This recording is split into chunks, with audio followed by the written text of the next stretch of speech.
Rajasthan cooperative dairy federation अब सरस घी का पहला लॉट मंदिरों में सप्लाई कर रहा है। इस नए इनोवेशन में न केवल भगवान के प्रति एक भक्ति का भाव है, बल्कि मार्केटिंग भी अच्छी हो रही है। साल भर में लगभग 7 मीट्रिक टन घी मंदिरों में सप्लाई हो रहा है। कोऑपरेटिव डेयरी की मैनेजिंग डायरेक्टर श्रुति भारद्वाज ने बताया कि पहले 11,000 मीट्रिक टन घी भी सप्लाई होने में दिक्कत आ रही थी, लेकिन अब डेयरी 27,000 मीट्रिक टन घी सालाना सप्लाई कर रहा है। ये एक बड़ा कीर्तिमान है। देखिए श्रुति भारद्वाज के साथ जन टीवी की खास बातचीत। राजस्थान डेयरी फेडरेशन में आज हम आपकी मुलाकात करवाते हैं एमडी श्रुति भारद्वाज जी से। नया कॉन्सेप्ट शुरू किया इन्होंने एक मार्केटिंग का, जिसमें आध्यात्म भी है और जैसे कहा जाता है कि घर में अगर कोई प्रसाद बनता है तो पहला प्रोडक्ट जो होता है, कि खुशी हो या गम, हमारे माना जाता है गांव हो चाहे शहर, कि भगवान के पहले भोग लगना चाहिए। और उसी तरह से इन्होंने नया कॉन्सेप्ट इजाद किया है। डेयरी में जो घी बनता है उसका पहला घी भगवान के चढ़ेगा, कि चाहे कोई भी मंदिर हो, सांवलिया सेठ हो, खाटू श्याम जी हो, जयपुर मोती डूंगरी हो, गोविंद देव जी मंदिर हो, क्या कॉन्सेप्ट है, ऐसा क्यों किया, हम बात करेंगे। मैम, बड़ा अच्छा कॉन्सेप्ट है क्योंकि इसमें एक सनातन आध्यात्म सब चीज़ें, तो क्या कॉन्सेप्ट था इसके पीछे कि फ्रेश घी जो बनेगा वो मंदिरों में जाएगा? लगभग जब 2 साल पहले मैंने ज्वाइन किया था तो उस समय हमारे सामने ये था कि हमारी घी की बिक्री की जाए, क्योंकि मार्केट बहुत अच्छी डेवलप नहीं हो पाई थी और काफ़ी ज़्यादा करीब 11,000 मीट्रिक टन घी हमारे स्टॉक्स में था। उस समय हमने विचार किया कि क्योंकि हमारे आराध्य और हमारे भगवान जहाँ पे भोग चढ़ता है, क्यों ना हम इस मार्केट को एक्सप्लोर करें। और जब हमने मंदिरों में कांटेक्ट किया तो उन्होंने कहा कि हम आवश्यक रूप से आपका घी ले लेंगे, परंतु आपके जो प्रोडक्शन होती है उसमें सालाना मान लीजिए 5 महीने पुराना, 6 महीने पुराना वो रूल है कि वो घी पहले निकलेगा, जो पहला प्रोडक्ट प्रोड्यूस हुआ है, और जो प्रोड्यूस बाद में हुआ है वो बाद में निकलेगा। तो हमने उसी को ध्यान में रखते हुए वो नियम ही परिवर्तित किया।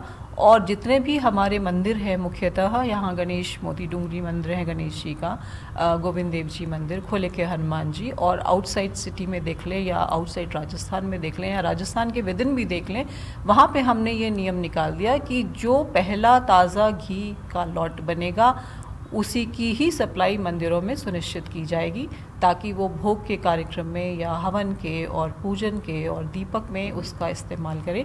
और इस स्ट्रैटेजी का बहुत अच्छा रिस्पांस आया है और न केवल हमारे को राजस्थान से ऑर्डर मिल रहे हैं, बल्कि राजस्थान के बाहर के मंदिरों से भी हमें ऑर्डर प्राप्त हो रहे हैं। और आज ये स्थिति है कि हमारा घी बाद में बनता है और उसकी बिक्री के ऑर्डर्स पहले ही हमें प्राप्त हो जाते हैं। यानी कि अभी यूँ कहूँ कि सरप्लस का तो कोई सवाल ही नहीं है, जो कहाँ 11,000 मीट्रिक टन घी, और उसके बाद अब डिमांड बढ़ी है। एक अच्छा कॉन्सेप्ट है। मंदिरों की अगर बात करें तो लगभग कितना घी कंज्यूम हो जाता होगा? मंदिरों में हमारा जैसे प्रोडक्शन है वो 27,000 मीट्रिक टन हमारा प्रोडक्शन है, तो उसमें 7,000 मीट्रिक टन हमारा इसी क्षेत्र में सप्लाई हो रहा है। मुख्य मंदिर हैं, धार्मिक स्थल हैं, जो जितनी बड़ी आपके आयोजन होते हैं कथाओं के, उसमें हमारा घी जाता है। अभी यहाँ पे मेजर कथा का आयोजन हुआ था रामभद्राचार्य जी का, उनके हमारा पूरा घी सप्लाई किया गया था। इसी के अलावा भी राधा स्वामी सत्संग हुआ था, वहाँ पे हमारा करीब 5-7 मीट्रिक टन घी सप्लाई हुआ था। तो जितने भी मुख्य आयोजन होते हैं धार्मिक, उसमें भी प्रथम जो प्रायोरिटी रहती है वो सरस घी के उपयोग की ही रहती है जी। तो और प्रोडक्ट हैं आपके, उनको लेकर के भी कुछ, अभी आपके लस्सी आ रही है, छाछ आ रही है, श्रीखंड आ रहा है, उनकी क्या स्थिति है? हमारी जो प्रोडक्ट्स हैं वो मुख्यतः जो बेस प्रोडक्ट्स है वो घी है, दूध है, लस्सी है, और इसमें जो हमने नए वेरिएंट जोड़े हैं उसमें ख़ास तौर से हम आ रहे हैं समर सेगमेंट में, जिसमें आइसक्रीम्स और हमारे फ्लेवर्ड मिल्क, श्रीखंड। पहले जो श्रीखंड होता था उसके फ्लेवर्स कुछ कम थे, इस बार हमने उसमें कोकोनट और पाइनएप्पल और स्ट्रॉबेरी और मैंगो श्रीखंड ऐड किया है।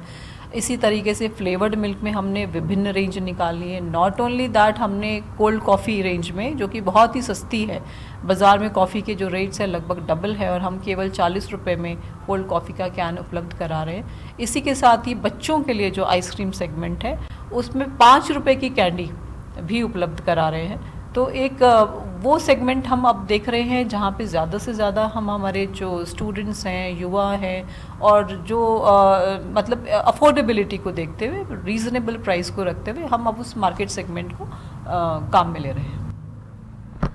तो चलिए, घी जो एक मार्केटिंग और एक सबसे बड़ी बात कहूँगा कि किस तरह से आपका मैकेनिज्म है, आप मार्केट में कैसे प्रोडक्ट को चला पाते हैं। एक बढ़िया कॉन्सेप्ट, और जिसके साथ में यानी कि पहला जो फ्रेश घी आएगा वो प्रदेश के मंदिरों में जाएगा, वो भी 7,000 मैट्रिक टन, एक बड़ा मुझे लगता है कि बल्क है जो मंदिरों में कंज्यूम हो रहा है, जिससे प्रसाद आपके पास पहुंचता है। और ना केवल यहीं पे ये कदम रुकते हैं, आने वाले दिनों में यानी कि समर अब जो शुरू हो चुका है, नए फ्लेवर के साथ भी सरस डेयरी आपके साथ होगा। कैमरा पर्सन गिरिराज के साथ योगेंद्र शर्मा, जन टीवी न्यूज, जयपुर।